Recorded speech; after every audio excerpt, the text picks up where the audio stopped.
ஓம் சாந்தி. இன்று அறிவோமா ஆன்மீகம் பகுதியில் நம்பிக்கையின் அடையாளம் என்கிற தலைப்பை பற்றி பார்க்கலாம். நமது சிந்தனைகள் நம்பிக்கையின் ஆதாரத்தில் இருக்க வேண்டும். அவநம்பிக்கையின் ஆதாரத்தில் உருவாக்கப்படும் எண்ணங்கள் குழப்பங்களையும் பயத்தையும் ஏற்படுத்துகின்றன. ஒன்று நம்பிக்கை இருக்க வேண்டும் அல்லது சந்தேகம் இருக்க வேண்டும். இருளும் ஒளியும் ஒரே இடத்தில் இருக்க முடியாது. அதுபோல நம்பிக்கையும் அவநம்பிக்கையும் ஒரே இடத்தில் இருக்க முடியாது. நம்பிக்கையுடன் இருப்பவர்களால் தைரியமாகவும் உறுதியாகவும் எதையும் எதிர்நோக்க முடியும். அவர்கள் தங்களுடைய லட்சியத்தில் கவனமாக இருப்பார்கள். அவர்களுடைய பார்வை அவர்களது குறிக்கோளில் குவிக்கப்பட்டிருக்கும். எப்படி அர்ஜுனனுக்கு பறவையின் கண்ணின் மணி மட்டுமே தான் தெரிந்தது, அதே போல நம்பிக்கையாளர்களுக்கு தனது குறிக்கோள் மட்டுமே பார்வைக்கு தெரியும்.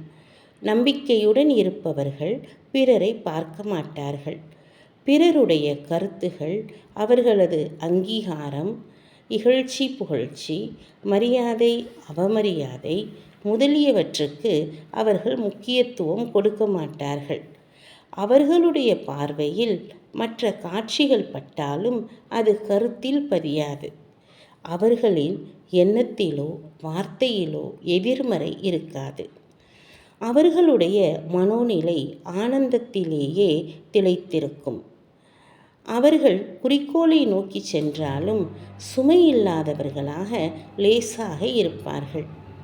இப்படிப்பட்ட தன்னம்பிக்கையாளராக ஆக வேண்டுமானால் நம்முடைய எண்ணம், சொல், செயலில் நேர்மறை இருக்க வேண்டும். நம்முடைய மனோநிலையை நேர்மறையாக வைத்திருப்பதற்கு நான் ஒரு ஆத்மா, இந்த உடல் அல்ல என்கிற உணர்விற்கு வர வேண்டும். வார்த்தைகளில் நேர்மறையாக இருப்பதற்கு அகங்காரம் இல்லாமல் இருக்க வேண்டும். செயல்களில் நேர்மறையாக இருப்பதற்கு பலகீனங்கள் இல்லாமல் இருக்க வேண்டும். எவ்வளவு நம்மை நாம் ஒரு இருத்தல் அல்லது ஆத்மா என்று உணர்கிறோமோ அவ்வளவு நமது அகங்காரமும் பலகீனங்களும் நீங்கிவிடும். இந்த விஷயத்தை செயல்படுத்தும் போது நம்முடைய உண்மை நிலையான ஆனந்தத்தை அனுபவம் செய்ய முடியும். ஓம் சாந்தி.